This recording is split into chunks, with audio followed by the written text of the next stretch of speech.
I'm going to do my welcome, my official welcome. So thank you, everyone. Good evening. For those of you who may not know me, I am the Executive Director of the Saratoga Springs Preservation Foundation. I am so happy to have this program tonight. The foundation, for those who may not be very familiar with us, was founded in 1977 as a grassroots effort to protect and preserve and enhance our architectural, cultural, and landscape heritage of Saratoga Springs. And we do that through a variety of ways. A, education, which hopefully you will enjoy tonight. Advocacy, B. C, technical assistance, and D, restoration. Our work has been throughout the city, and we were founded at a time when Saratoga Springs did not look like it does today, and we are the voice for the buildings that have no voice, and we continue to be an advocate, and preservation just doesn't happen on its own. And so if you are not currently a member, I would encourage you to join us. If you're not comfortable being a member but want to make a donation, we would appreciate that. Right now, we are kicking off our annual appeal, and we are very fortunate to have an anonymous donor who's contributed $20,000 that will be matched dollar to dollar for every gift that we receive between now and the end of the year. So Nicole will be posting the link to our donate button, and if you're on Facebook, you can donate directly through Facebook. And this is how our membership makes our voice stronger, and donations help us to ensure being able to do these free programs like we've been doing throughout the fall, and our other walking tours and other things that we do throughout the year that are so critical to our mission. With that said, a friendly reminder to stay muted throughout the presentation. You can use the chat feature. Nicole will be monitoring the chat feature as well as Facebook Live for comments and questions, and we can relay those to Nancy. And let me see if there's anything else. We will try and answer questions at the end of the presentation, and we will go from there. And now I would like to introduce our presenter for tonight, Nancy Bard. Sorry, I asked her how to say it, and then I just messed it up. Nancy Bard Brown. Nancy grew up in Johnstown, New York, where Elizabeth Cady Stanton was born, married, and inspired. She is the original incorporator and founder of the Elizabeth Cady Stanton Hometown Association and serves as its current co-chair. She is the author of A Walk in Her Footsteps cell phone tour, highlighting sites important to Elizabeth Cady Stanton's life in Johnstown. It's now on my list of things to do. So I encourage you to do it as well, because Johnstown, I think, has a lot of great historic architecture and history. So we should think about that as well. In addition to serving on the board of the National Collaborative for Women's History Sites, Nancy is the chair of the National Votes for Women's Trail. After a 20-year career as an advertising copywriter, Nancy became a fifth grade teacher in the Gloversville Enlarged School District. Her passion for women's history is a product of her undergraduate education at Simmons College and All Women's College in Boston, as well as being the mother of 3 daughters and the grandmother of a new granddaughter, who I believe is on the Zoom tonight. So obviously she has a passion, and I've heard through Nicole, who got to hear the practice of Nancy's presentation, that it's a great bit of interesting information that she learned a lot, and I'm looking forward to that as well. So I hope you all help us welcome Nancy to do her presentation. So I hand it over to Nancy. For Cindy Spence.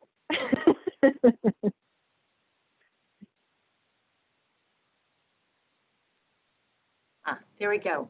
Thank you so much, Samantha. I'm grateful for your kind introduction, and I'm really grateful for the Saratoga Springs Preservation Foundation for inviting me here tonight to talk about something that I am very passionate about, women's suffrage.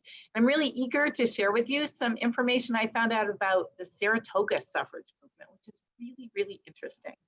I'm calling my presentation the Saratoga, the turning point of the bloodless revolution. And hopefully I'll be revealing why I've called it that. Let's see.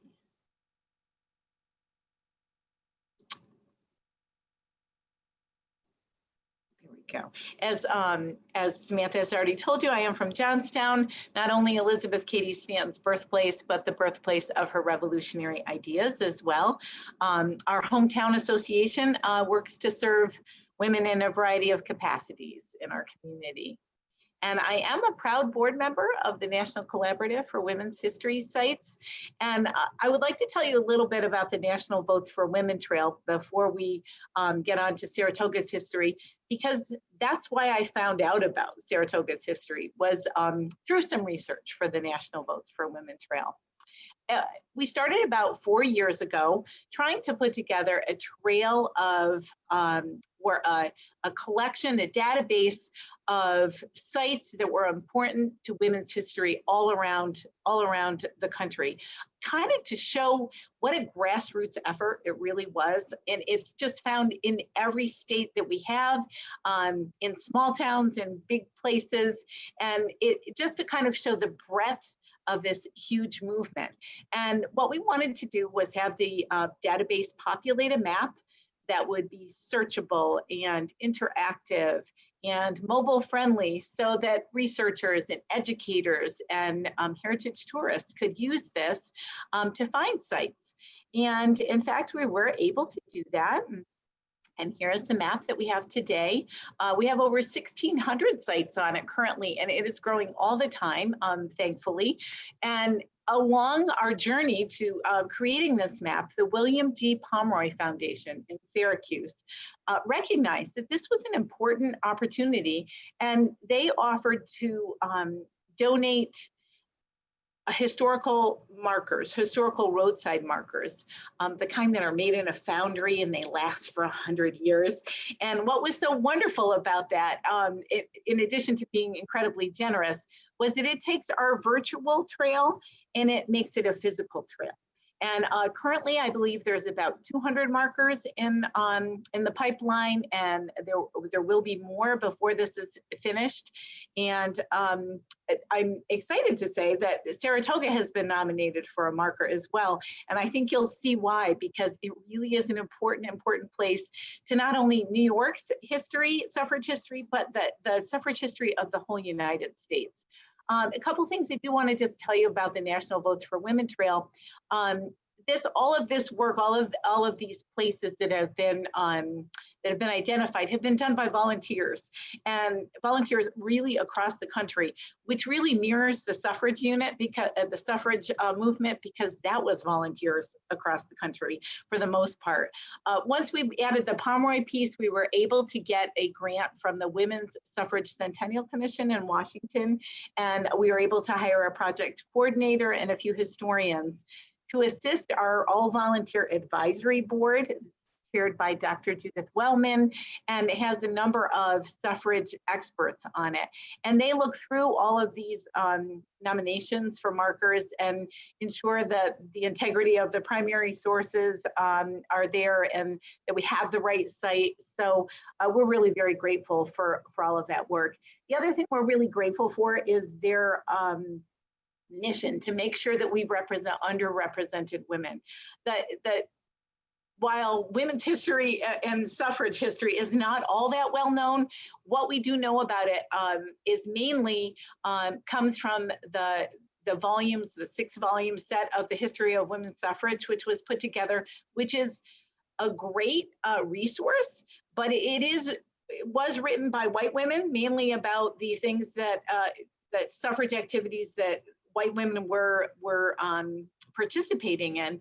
And so our advisory board is really terrific about looking really hard and looking past that to make sure that we're representing women of color, Native women, Asian women, men who have helped the suffrage movement.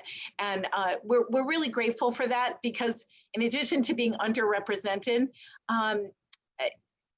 those women didn't even get the vote in 1920 like white women did, because as we know, Native women weren't citizens until 1924, and some Asian women weren't citizens until 1952, if you can believe it. And even though on paper, women of color were supposed to be able to vote, we know through Jim Crow laws that they were not able to exercise their right to vote. So they deserve to especially be celebrated. So this is what the markers look like. Here's an example of one that is in Kentucky right now. And this is the kind of marker that hopefully will be found on Broadway in Saratoga.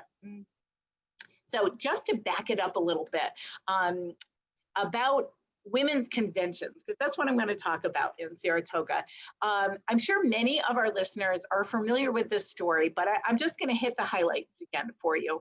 The first women's rights convention is a product of Elizabeth Cady Stanton living in Seneca Falls, being a little unsettled in her life there and going over to tea at Jane Hunt's house along with a few other women.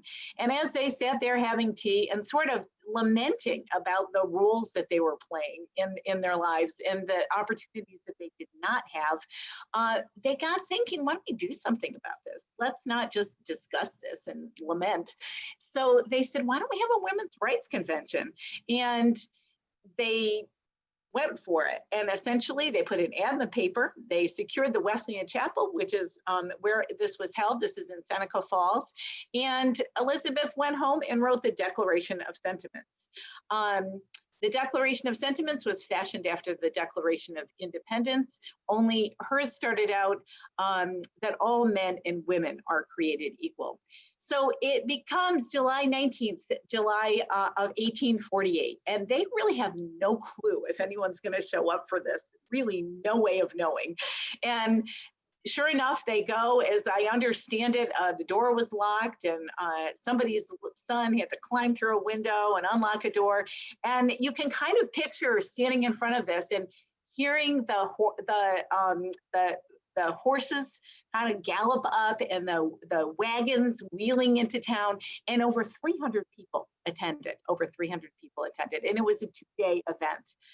So at this event, the first day, a young Elizabeth Cady Stanton gets up and reads her Declaration of Sentiments. Now, she's never spoken in front of a group of people before, and it was very unusual for women to be able to do that at this time. And she writes in her autobiography, 80 Years and More, about how nervous she was to do this.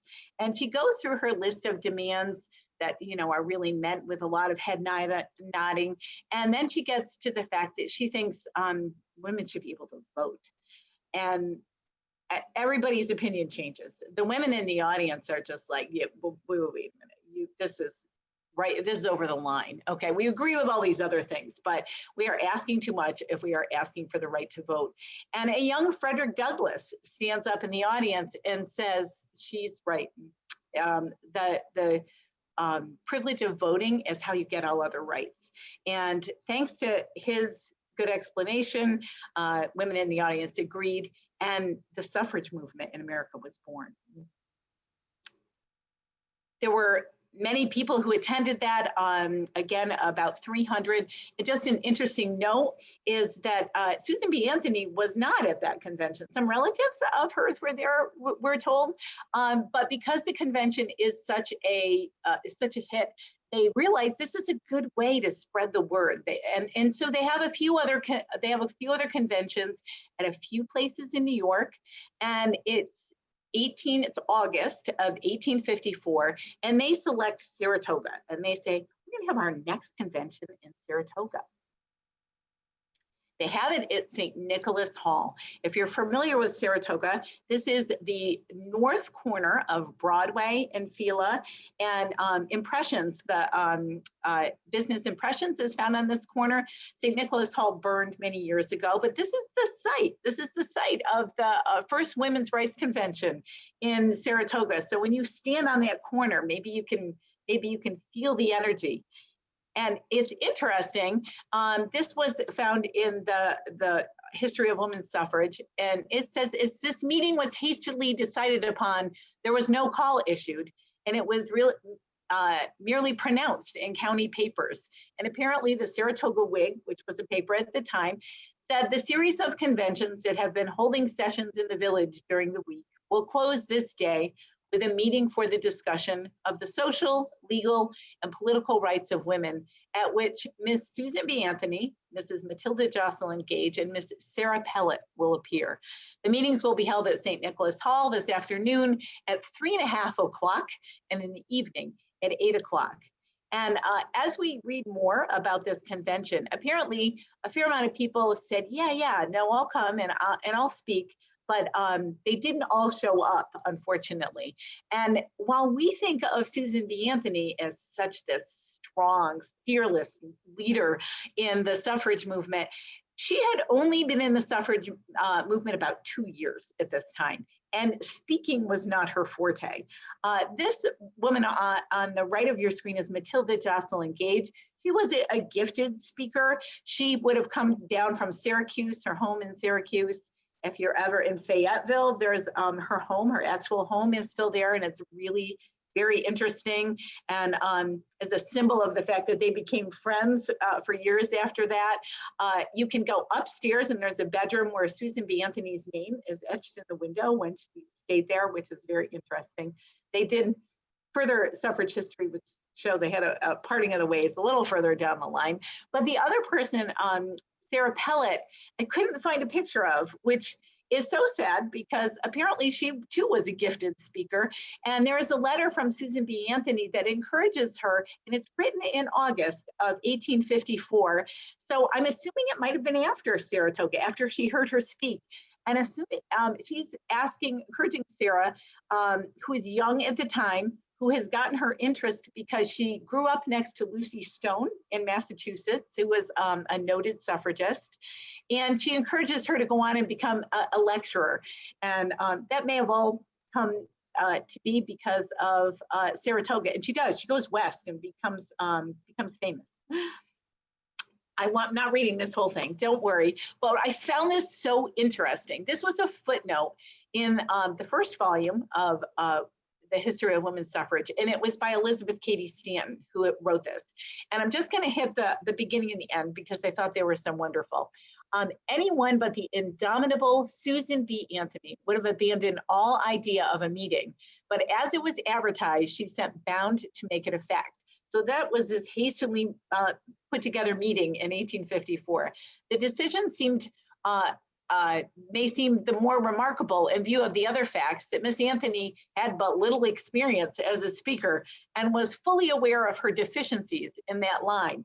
And it goes on to say she was a great planner, she was a great fundraiser.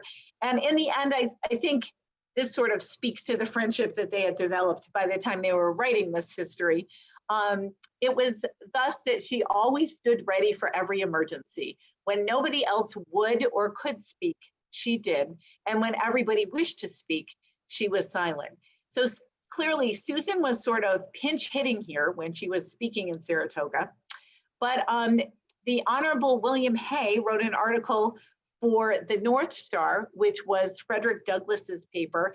And he was very complimentary and talked about the simplicity and repose of her manner, the dignity of her deportment, the distinctiveness of her enunciation, her emphatic earnestness, the pathos of her appeals, and the completeness of her arguments convinced the understanding and persuaded all hearts. So perhaps it was here that she started to gain the confidence to go out and do what she does really for the next 50 years. And the end of this is wonderful too. Indeed, many of the most intelligent hearers before retiring audibly confessed that they came to find fault, but had seen nothing to censor. So some who came to scoff remained to applaud. And with such advocates, there can be no retrogression of women's rights. Equality is their motto, and onward their destiny. So the convention went so well that they said, hey, let's go back there in 1855. One thing I forgot to mention that is an important piece, I feel, when we think of August, we think, oh, well, they came because there was a racetrack here. But there's not going to be a racetrack here for another decade in 1854. But they had picked Saratoga very specifically because there was a meeting of the Anti-Nebraska Convention was going on here, as well as the Friends of Temperance Convention. And I'm always amazed by what wonderful strategists our suffragists are. They didn't just guess at how to do things. They really put a lot of thought into it. So they decided to come back because so successful in point of numbers and receipts in the sale of women's suffrage literature that they thought, hey, we did really well when we came to Saratoga. Let's try that again. So I'm just always impressed that with their business acumen. So it's 1855, it's August, and according to the Daily Saratogian, the paper at the time, the large hall was quite well filled, notwithstanding an admission fee of 25 cents a session or 75 cents for the whole course, mostly consisting, we should judge, of strangers sojourning to this place with a slight sprinkling of our own citizens. They had a variety of resolutions listed in the paper, but I would assume that we claim for women the right of suffrage fully, freely, and universally is the one that summed up all the rest. So when you're wondering who the sprinkling of local citizens is, when we see that they have elected some officers, and the two places that we find Saratoga are in vice president, and it says Augusta A. Wiggins. And in the business committee, we've got the Honorable William Hay. Now, he's already written very favorably, as we know, the year before. So we understand that he's involved. But it's a bit of a mystery, which I think we might be able to solve. I was unable to find an Augusta A. Wiggins, but I certainly was able to find an Augusta P. Wiggins in Saratoga. She was one of the surviving children of Peter Wiggins, who was a very respected member of the community. And she is also the founder of the Hawley Foundation, which still exists today. So I think that might have been an error and that it was Augusta P. Wiggins instead. And anything that you look up on the Honorable William Hay speaks very highly of him, what a kind person he was, what an intelligent person he was. But Elizabeth Cady Stanton, in a letter to Susan B. Anthony, called him an astute lawyer. And if we dial it back to Elizabeth's background, her father was a judge and a lawyer, and the law office was attached to their home, and she spent a lot of time in it. And even when she got out of college, when she got out of Emma Willard, she spent a lot of time there doing what is considered probably now being a law clerk. So the fact that Elizabeth considered him an astute lawyer is probably high praise. So other speakers at this included the Reverend Antoinette Brown. She was one of the first ministers of a accepted or universally accepted denomination, and Ernestine, and she would have come to us from Henrietta up near Rochester, so she traveled a good long ways. She seems to have had a kind of a feisty conversation with a couple of people in the audience about what the Bible said in support of women's rights. And then we have Ernestine L. Rose, who was known as the first Jewish suffragist. And she came to us, she lived at this time in England, but it said that though she lived in England, she always came home for New York State conventions. So that was quite a hike. And they were considered very good speakers at the time. Lucy Stone, if you read in the paper, it said that when she came on stage, she was met with wild applause. She was very well known in Boston for being an unnoted suffragist. What was really interesting was when it talked about the Reverend Samuel J. May, who was speaking on behalf of suffrage for women. And the problem was not with his message, but the problem was with the audience, because apparently they were heckling him and booing him and wanting to get him off the stage, because the audience had come to see women speak, because this was still very unusual to have women speaking. And so when they saw a man up there talking, they really just didn't want any part of him. And finally, they say that they had to make a deal with the audience, that they had to let him finish respectfully, or they wouldn't let any of the other women speakers go on. So I thought that was a great story. So in the end, Miss Anthony is announcing that women's rights tracts are for sale at the door, they're just pamphlets, and urge all who have become interested in the subject to procure them and circulate them among their neighbors. and always the businesswoman, but we actually find out where one of these goes. And Elizabeth Cady Stanton, 20 years later, met a woman in Texas who told her that she had heard of the Saratoga Convention. And these are Elizabeth's words. She said her attention was first called to the subject of women's rights by some tracts a friend of hers, then living in Georgia, brought home at the time. So she must have bought some of Susan's tracts and took them all the way to Georgia.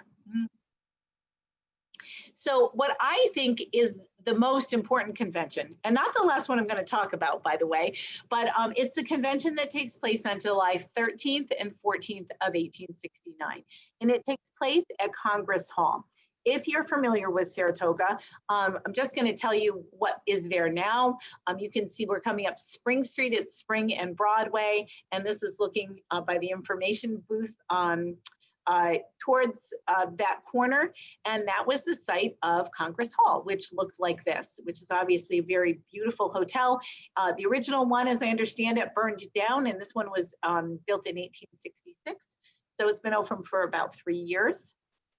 I was able to find these couple of, well, it's the same picture, this picture of the interior of Congress Hall, one of the parlors, and while we don't have an exact location of where this meeting was held, it just gives you a feel for what it must have been like to walk in Congress Hall and experience one of these conventions a little bit. So why I think this is the most important convention that's held here is because it's the New York Women's Suffrage Association was born at this convention. Matilda Joslyng Gage, who we met earlier, had called for the meeting, and she had called for the meeting for two specific purposes. They were fighting taxation without representation, and she wanted to form the association. And they also wanted to fight a bill that was introduced the year prior to this in the New York State Legislature that licensed prostitution. So these were good causes to get behind, I would say. They were able to derail the prostitution bill, so that was good news. The taxation without representation would go on for quite a long time, as we know. So just to get an idea of what it was like to be there, Celia Burleigh was the first woman ordained to the Unitarian ministry, and she had talked about what it was like to be in Congress Hall and her thoughts about what she learned in the meeting. And she says, in its present condition, Saratoga realizes one's ideal of a summer destination. And I'm sorry, I've got some, I can't quite read the end of that. And yet in good time coming, I'll go from memory, one can imagine an improvement even in Congress Hall with its gentlemanly and courteous proprietors, its sumptuous appointments, and its army of waiters may have an added excellence when by possessing the ballot, women becomes a possible proprietor and an actual worker. When to earn money is as honorable for a woman as it now is for a man. We hope to find in every hotel not only a host, but a hostess, and whatever may be said of the excellence of men as housekeepers, I confidently predict that even Congress Hall would be vastly improved by the addition. So she's really thinking ahead. It makes us wonder what she would think when you look at the variety of things that women can be today. And I also wonder if she would be disappointed that women still aren't paid the same as men today. So there were membership tickets to be had here. And this was really important. The New York State Women's Suffrage Association is going to go on to become a pivotal organization in the fight for suffrage for the United States. I'm going to tell you why. Suffrage in the United States started in the West. As a matter of fact, it starts in Wyoming. And interestingly enough, when Wyoming was a territory, and I believe it was 1869 as well, so the very same time that we're having this convention to organize and fight for suffrage in New York, they give women the right to vote. And when it's time for them to be admitted to the Union, they said, well, women can vote here. And apparently there was some discussion over that. And they said, yeah, no, women can't vote here in the United States yet. And they said, well, then we'll wait another 100 years to become a state unless our women can vote. So you can see when you look at all of these white states, they were the first states to adopt suffrage on the statewide level because life was hard in the West, okay? And when you went out in your covered wagon to create your own life, I mean, it was clear that you had a solid partner. So I love that Wyoming said, we'll wait another 100 years to become a state unless our women can vote. There were a few states that shortly before New York is going to try and win the vote, who could vote for president, but they couldn't vote in their state. You'll see these are dotted here. But it's in 1915 that the New York State Women's Suffrage Association, it's been 45 years, and we've been fighting for the vote for 45 years. And we finally, through a lot of hard work, get on the ballot in 1915. Please understand, too, that women were not just trying to get power from men legislators at this time. They were fighting a lot of forces. As a matter of fact, the anti-suffragist movement was equally big to the suffrage movement. And anti-suffragists included, in some cases, men, not all men, some were suffragists. It also included the liquor lobby because they felt like suffragists were gonna probably favor prohibition. And some suffragists did, and that was because they worked all week. And then the men in their lives might take that money and drink it away, and then come home and beat them up. So I guess I kind of understand why they might lean towards prohibition, actually. So there was a lot of money here, and there were a lot of women who were anti-suffragists. They said, we love our life. It's great. So you can imagine that they were women who didn't experience a lot of financial issues. They were not working. They had pretty cushy lives. They didn't want that to change. There were well-to-do women who were suffragists as well, certainly. But again, we also get the working women who are fighting for suffrage. And this is the only chance that they have to fight for better working conditions for themselves, for their children in many cases. They don't have any way of affecting legislation for working in factories unless they get the vote. So they just have such solid reasons to fight for this. But 1915 election comes and goes, and that it doesn't work out. It's voted down. And after 45 years, I think of myself, and some women spent the 45 years fighting for this. And I think, oh my gosh, I would have been so defeated, but not the suffragists. They picked themselves up immediately after this was done, and they said, 2 years, we're going to try this again. Let's get organized, and let's get it organized right now, which gives me amazing respect for them, just amazing respect for them. That last conference that I would like to talk about also takes place in Saratoga. And while the New York Women's Suffrage Association was born here, this is the last place it's going to meet before New York is going to approve voting in 1917. So this is fun. This is fun to learn about. This took place in Convention Hall. And what I find amazing, it's 1917, and this hall seats 5,000 people. 5,000. I think that's so amazing. Cars came from Buffalo all the way to Saratoga. There was a motor brigade working its way across the state, picking up cars as it comes. And the paper reports it like this. Tonight, it is expected that hundreds of automobiles will be included in the delegation. So I can't imagine what it would have looked like in Broadway. And let's remember that these cars were really not a great ride to come all the way from Buffalo in the roads, not the thruway, obviously, but to have hundreds of cars driving down Broadway at a time also when only 1 in 4 people had cars. They were still a little bit unusual to be possessing one. And so that I'm sure that people noticed that they were in town. The paper covers all 4 days of this, which I think shows that at least in the 45 years, they've gained a little traction in the public being interested in it. And also know that these kind of headlines would be found amidst other headlines because we had entered World War I in the April of that year. So you would have found a headline about that delegation and this other information that we see that the paper has amidst headlines like German mortality rates are increasing and other information about World War I. So it was interesting to look at the actual paper and see that.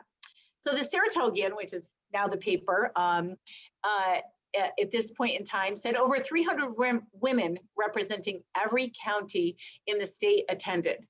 And certainly they have a nice commentary, a quieter, more dignified, more businesslike and capable group of politicians were never assembled in Convention Hall.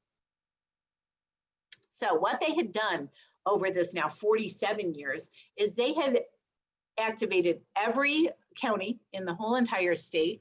They had 610 suffrage clubs in the New York State. And it was a woman called Mrs. Raymond Brown reported that the amount of people in the suffrage army were more than both the Republican and Democratic parties in the state, as well as the army raised at wartime. That's how many people were interested in getting suffrage in New York State at that time. And what they did once we entered World War I is they helped. They just put themselves to work. They worked on the state census. They organized Red Cross chapters. They sold Liberty bonds. They organized canning clubs. They did whatever was needed of them. I'm sure because it was the right thing to do, but it also got them a very favorable reputation. And because they did all these things, both parties were happy to endorse the women's suffrage referendum in 1917. They also talked at the convention that was here about the fact that they opposed the picketing that was going on at the White House. And to understand that, you would need to take a look at what is happening with the national movement at this point. We've got Carrie Chapman Catt over here, who was not only president of one of the national associations, but an international association. She's here in Saratoga to give the keynote address. It was her, she was a believer in sort of the old way of doing things. Work hard and you'll be rewarded. We're gonna win suffrage on a state-by-state basis. This is Alice Paul on the right. She and her followers in what she founded as the National Women's Party sort of patterned themselves after the suffragettes in Britain.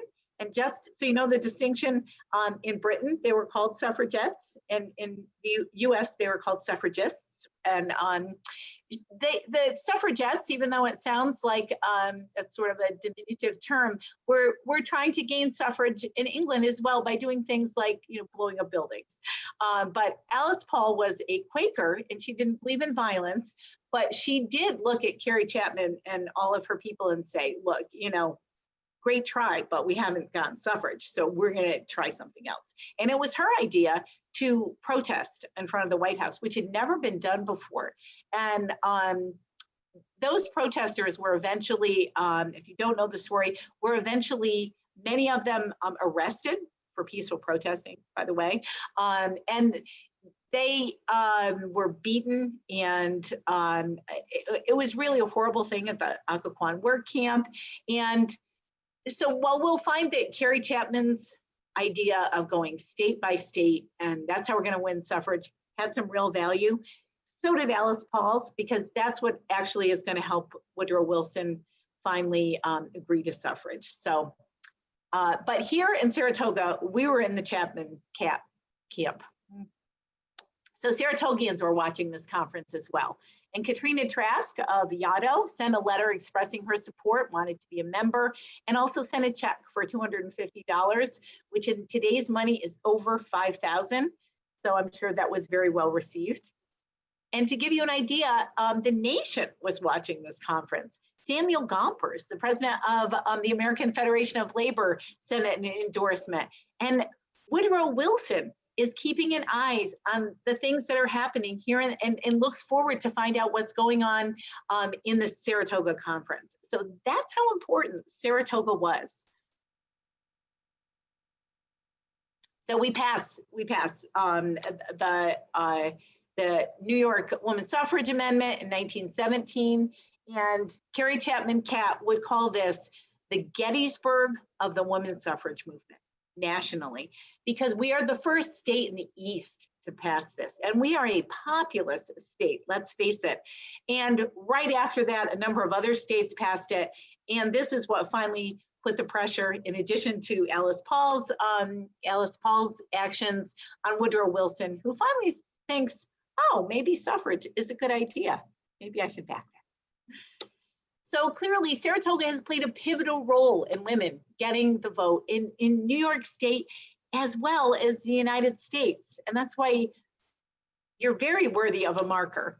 But it brings up a few questions for me. I have 3 daughters, and they all learned about the fact that Saratoga is the turning point of the revolution. And it certainly is. And that is very valuable information. And when I look up all kinds of tourist information, I'm always finding the importance of the Battle of Saratoga, which is certainly appropriate, actually. But let's stop and think that the result of the American Revolution and all the bloodshed that occurred was voting rights for white men. And then it takes the Civil War and all the bloodshed that would be involved in that. And then Black men get the right to vote. But women, over half of the democracy, get the vote by a bloodless revolution of 72 years. And really, one of the key turning points was when the New York State Suffrage Association was born here, and the actions that it would take over 47 years. And we don't ever hear about it being the turning point of the women's bloodless revolution. And I think we should know this. So what next steps could there be here? Because I don't think their work here is done. Yeah, Saratoga has some great work for all of this time, but I think we have more to do. We should share this information. We should learn more. I look forward to learning more about it as well. We should ask our schools, what are you teaching about women's suffrage? What are our local schools teaching about what happened here and or in the areas that you're watching from? There's something that happened there for women's suffrage. That National Votes for Women Trail, which is at nvwt.org, you can enter a site if you're aware of a site in your locality, and it's crowdsourced to a point with oversight, but you can enter a site and it will become part of a database of when it gets released in. Be active in local women's organizations. I have certainly found that getting a group of women in a room is just so energizing. And I really feel that anything could be accomplished. You know, start your own women's group. Start your own women group, but probably the most important thing, vote. We stand on the shoulders of all of these people and all of their actions. And we really need to exercise our right to vote. And we need to, for the next generation and the generation after that, to know what people did to give them that right. And so it's really important for us to be able to do that. So just want to thank the Saratoga Springs Preservation Foundation again for inviting me. I'm very grateful. I did put a slide on here that has some other places to look if you're interested. These are all great places to look for more information, especially on the New York State information. There's so many good resources out there right now, especially with the centennial of the passage of the 19th Amendment, that I think that you will find all kinds of good things. And I am certainly willing to answer any questions, if I can. Well, thank you, Nancy, so much for that wonderful presentation. I did learn a lot. I learned more than I thought I would. So it's always great to have people like you who are willing to share your knowledge and with our members and the public, and help remind us that history is really important, that we need to preserve it. And case in point, Congress Hall Hotel does no longer stand, but we'll have a marker. I mean, we got the Spirit of Life and Spencer Trask Memorial in its place. which I take as a win to some extent, since we were actively involved with restoring it.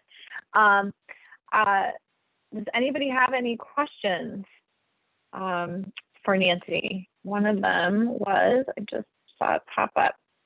Do you know of any other minority suffrage groups met in Saratoga?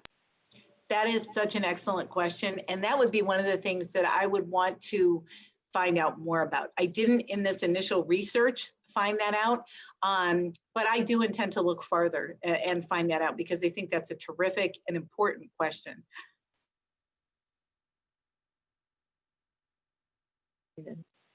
Then I would also, Carol Curto, who is one of our stellar volunteers from the Historic Homes Tour for 30 years.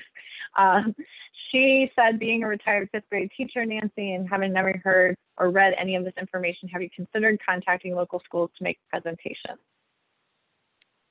I have not, but thanks for the suggestion.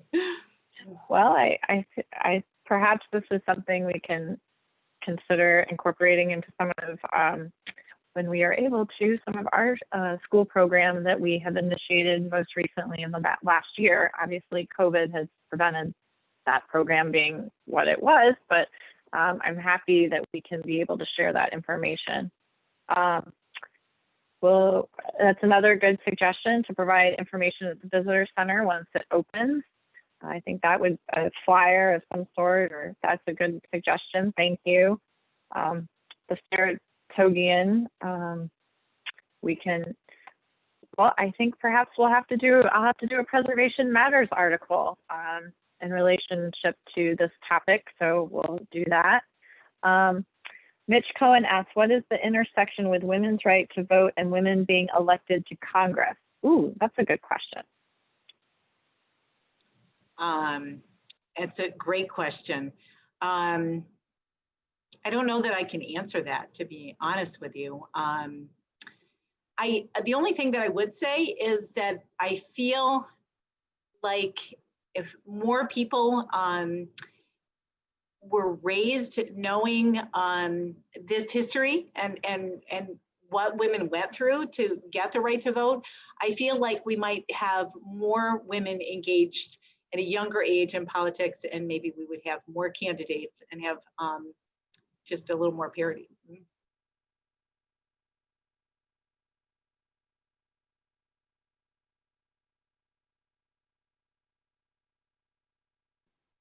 Sorry. The one thing I can tell you is it's in the final stages. Where it's proposed to go is down near the information center, because that was part of Congress Hall.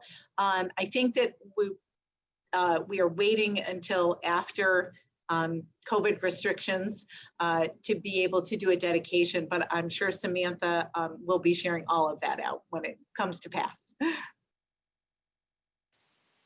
Yes, in fact, that's how, well, actually, Nancy, I first met Nancy when she came to kind of reach out to us actually for technical assistance about a property in Saratoga Springs. And then she followed up with